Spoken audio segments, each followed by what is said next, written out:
cái bài trình bày của của bác sĩ Percutaneous đến từ Singapore với với chủ đề là can thiệp tạo hình đĩa đệm cột sống qua da. Bác sĩ Percutaneous thì làm việc cho tập đoàn Parkway Singapore. Xin mời bài trình bày. Good morning, ladies and gentlemen. Greetings from Parkway Radiology Singapore, in particular its hospitals Mount Elizabeth Novena, and Gleneagles. I'd like to thank the organizing committee for inviting me to participate in this excellent congress. My topic for this morning is percutaneous disc nucleoplasties. I have no affiliations to declare. The treatment options for contained disc protrusions are conservative therapy, interventional procedures, and surgery. The interventional procedures are what we're interested in, and these refer to nerve blocks and caudal epidural injections done under image guidance using steroids and local anesthetics, and percutaneous disc decompression. Percutaneous disc decompression usually refers to the insertion of some form of energy device under image guidance into the disc to cause the disc to shrink. This includes IDAT, nucleoplasty or RF coblation of the disc nucleus, or some companies which offer a combination of nucleoplasty, annuloplasty, and discectomy. Today's lecture is focused on percutaneous disc nucleoplasty, as this is the treatment of choice across the Parkway hospitals for disc protrusions.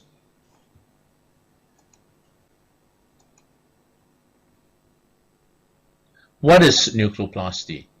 Essentially, it's the percutaneous, minimally invasive method of disc decompression, which involves the insertion of a small, thin electrode to vaporize tracts within the nucleus pulposus. Essentially, an electric current at the frequency of radio waves or an RF current passes through the spine 1 electrode, and this excites the electrolytes in a conductive medium to form a precise focused plasma beam approximately 1 nanometer thick at the tip of the wand. The plasma's energized particles disrupt the molecular bonds within the nucleus pulposus, dissolving the nuclear material through molecular dissociation and creating short gas tracts or channels. Temperatures generated during nucleoplasty are between 40 to 70 degrees Celsius. Most of the heat is concentrated in the plasma beam by the ionization process and is focused therefore at the tip of the wand, so heating of the adjacent tissue is minimal. This allows treatment of smaller discs, such as those at the cervical level, with minimal risk of thermal injury to adjacent vital structures compared to other modalities. It also preserves the integrity of the neighboring nuclear tissue, maintaining the flow of nutrients to the cells of the nucleus pulposus, resulting in increased cellular rejuvenation after the procedure. So the overall effect of nucleoplasty is the loss of nuclear volume along the channels created. This reduces intradisc pressure and causes shrinkage of the disc with resultant relief of pressure on the nerves, which in turn reduces the chemical and mechanical forces causing pain. The procedure time for nucleoplasty is short. For lumbar nucleoplasties, 6 channels are created. Each channel is created over a period of 8 to 10 seconds. The overall fluoroscopy time required for a nucleoplasty per disc is probably less than a minute for straightforward lumbar discs. The cervical disc nucleoplasties are even shorter because only 3 channels are required. So in summary, we like nucleoplasty because the tissue destruction is controlled and sufficient. The small size of the introducer needle and the focused plasma beam at the tip of the electrode reduces the chances of epidural fibrosis and discitis. The lower temperature limits damage to the adjacent healthy nuclear tissue as well as the end plate cartilage. Neovascularization following the procedure induces healing and regeneration of the disc. This is a diagrammatic representation of what happens during nucleoplasty. You have here a disc bulge causing impingement on the adjacent nerve root as it exits the foramen. Nucleoplasty needle is inserted. Short channels are created in the nucleus pulposus, causing shrinkage of the disc and retraction away from the impingement on the nerve root. This is a picture of the spine 1 electrode. Notice that the distal end is angulated, and this allows the direction of the track to be changed upon rotation of the wand and extension of the tip of the electrode through the nucleus pulposus. The indications for nucleoplasty are primarily for disc bulges, that means less than 30% protrusion and non-desiccated discs. It's less useful for disc herniations and is not indicated for sequestrated discs or desiccated discs. There should be MR evidence of a contained disc bulge, and the patient's symptoms should correlate with MR findings. The first step will usually be conservative therapy followed by a nerve block. If this fails, then this is an indication for nucleoplasty. In Parkway Radiology, we have been performing nucleoplasties for the last 12 years. On average, 100 to 150 cervical nucleoplasties and a similar number of lumbar nucleoplasties are done annually.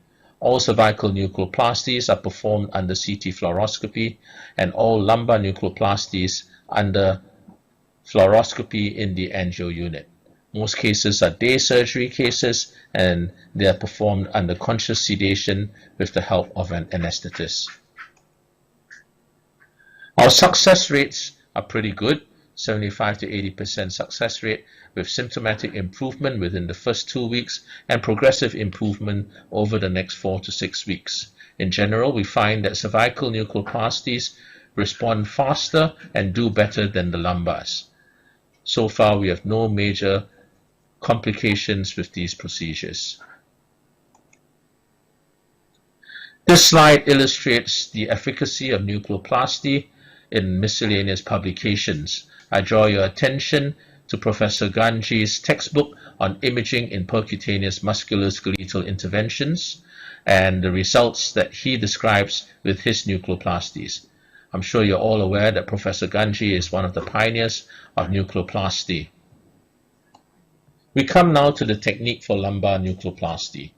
This is usually done under fluoroscopic guidance in the angiography suite with the patient in a prone position. Conscious sedation with the help of an anesthetist is provided, and a 17-gauge Crawford needle is inserted into the disc. A spine 1 electrode is then inserted coaxially to perform the nucleoplasty.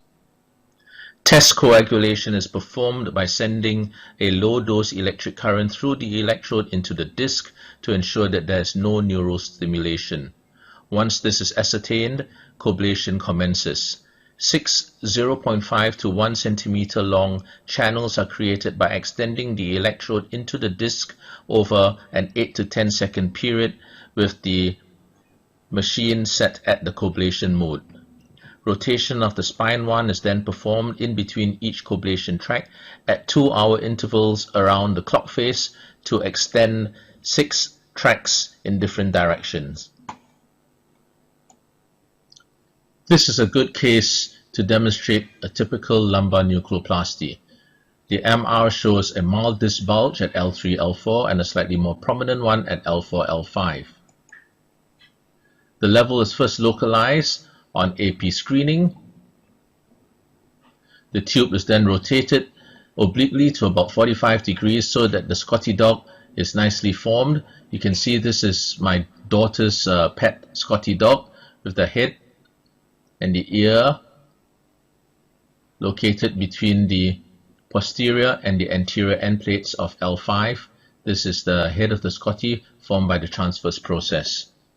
The tilt of the tube cranially is then performed to ensure that the inferior end plate is flat and the target is just in front of the ear of the Scotty dog. The reason why this is chosen is because in this position the nerve root runs posterior to the Scotty dog's ear. So by doing this, we avoid hitting the nerve root as the needle enters the disc. The final position of the Crawford needle is then checked on AP screening to ensure that the tip is beyond the medial margin of the pedicle, and anteriorly it is nicely sited within the nucleus. The electrode is then extended into the disc, and we make sure that the tip does not extend anterior to the anterior margin of the vertebral body, because just anterior to this is the aorta. The L5-S1 disc is generally regarded as the most difficult disc to enter because of the marked lordosis at the lumbosacral junction. However, with a steep oblique and a cranial-caudal tilt, the golden triangle, which is the target point of entry for the needle at L5-S1, is easily visualized, and this triangle is formed by the inferior end plate of L5, the iliac crest, and the anterior margin of the Scotty dog ear. Note the RAO 51 degrees and cranial 16 degrees tilt. A caudal epidural injection is often given to bridge the lag between the end of the procedure and the onset of symptomatic relief, which can sometimes take up to about 2 weeks. A 22-gauge spinal needle is inserted into the epidural space under fluoroscopic guidance through the sacral hiatus.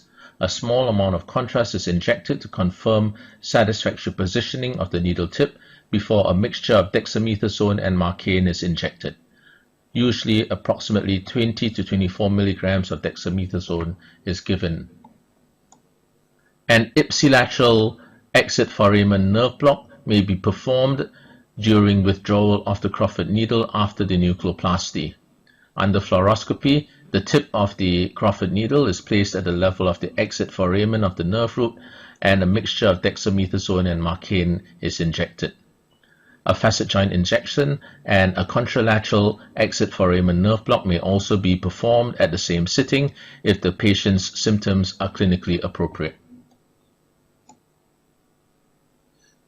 What's the role of the discogram? Some centers advocate a discogram prior to a nucleoplasty, but we don't do that in our centers. We feel that we can actually feel the change in consistency as the needle passes through the annulus and enters the nucleus, so that we know for sure that the needle tip is within the nucleus. Injection of contrast during a discogram sometimes obscures optimal visualization of the electrode tip during nucleoplasty. Excitation discograms are sometimes painful, and it may or may not be diagnostic, and we generally try not to give a trial of steroid injection into the disc, because this is an additional procedure, and each additional procedure carries its own inherent risks of infection and discitis. We move on now to cervical nucleoplasties. These are performed under CT-Fluoroscopy with the patient in a supine position and with the neck hyperextended and held in place with the help of a chin strap. A planning CT with intravenous contrast is given in order to opacify the nearby blood vessels, which we need to avoid during insertion of the needle. The disc is identified upon perusal of the images and counter-checked against the sculpt film to ensure that the correct disc level is accessed. A 19-gauge Crawford needle is then inserted into the disc, and through this, the spine 1 electrode is inserted coaxially. Coblation is performed during a 180-degree rotation over 6 to 8 seconds. The needle is then pulled back by 1 to 2 millimeters, and the procedure is repeated another 1 to 2 times to create a total of 2 to 3 ablation tracks. The end of the procedure may be followed with an exit foramen nerve block, plus minus a facet joint injection, depending on the symptoms that the patient has. This is an illustration of how the needle is held in place and advanced under CT fluoroscopic guidance. This white stick is our secret weapon for the success of our cervical nucleoplasties, as the open C ring allows us to hold the needle in position and to change the angle of entry into the disc to avoid the adjacent vessels. Pressure with the stick also helps to push the oropharynx and trachea medially to create a space so that the needle can enter the disc safely. Structures to look out for and avoid during a cervical nucleoplasty. Well, obviously the large vessels, which would be the carotid artery and the internal jugular vein, the vertebral artery before it enters the foramen transversarium, especially for the C6, C7 disc, the thyroid for the lower disc, the submandibular gland for the upper disc, and of course the oropharynx and esophagus. This is a good illustration of how a standard C5, C6 cervical disc nucleoplasty is performed. C5, C6 is generally regarded as one of the easier discs to ablate. You have here the carotid artery and the vertebral artery, as well as the thyroid cartilage. The needle is advanced under CT-Fluoroscopic guidance towards the space between the carotid artery and the cartilage. The radiolucent stick is then used to push the cartilage medially so that there is a larger space between the carotid artery and the cartilage for the needle to enter the disc in an oblique direction. Once the needle tip is satisfactorily sited within the disc, the electrode is inserted coaxially. Check that the tip of the electrode does not project into the spinal canal, and disc ablation can safely be performed. The procedure is rounded off with an exit foramen nerve block, and the spinal needle is advanced so that the tip of the needle is placed right at the entrance of the exit foramen for a mixture of dexamethasone and marcaine to be injected. Nucleoplasty at C3, C4 proves challenging because of the submandibular glands. In general, we start from below and the needle enters the skin at about the level of C4, and the needle tip is then walked upwards under CT-Fluoroscopic guidance as such. This is a good illustration with the submandibular glands here. The needle tip enters a little bit lower below the level of the submandibular gland and is extended superiorly behind the submandibular gland up to the level of the C3, C4 disc, while moving the CT table progressively outwards until the tip of the needle is well within the disc and nucleoplasty can be performed.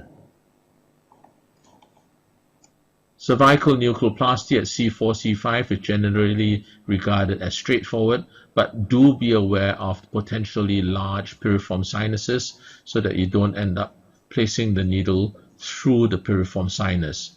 These are often seen in patients with obstructive sleep apnea or when nucleoplasties are done with the patient under general anesthesia.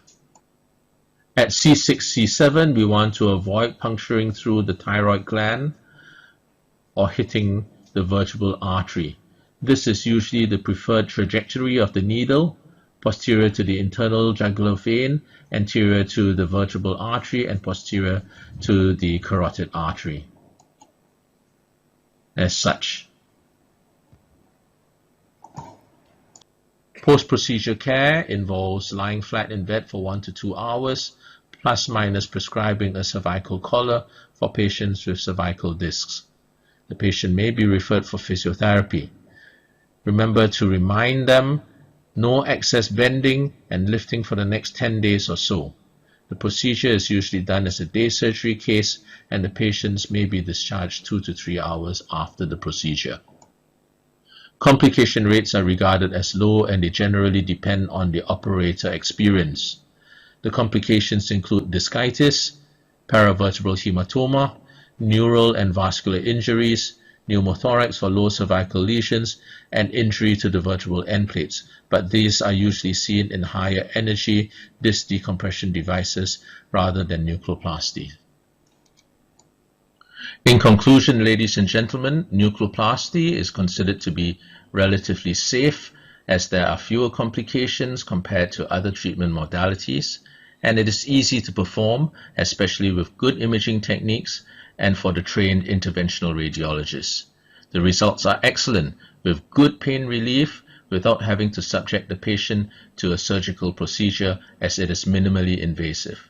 And on that note, ladies and gentlemen, thank you for your kind attention.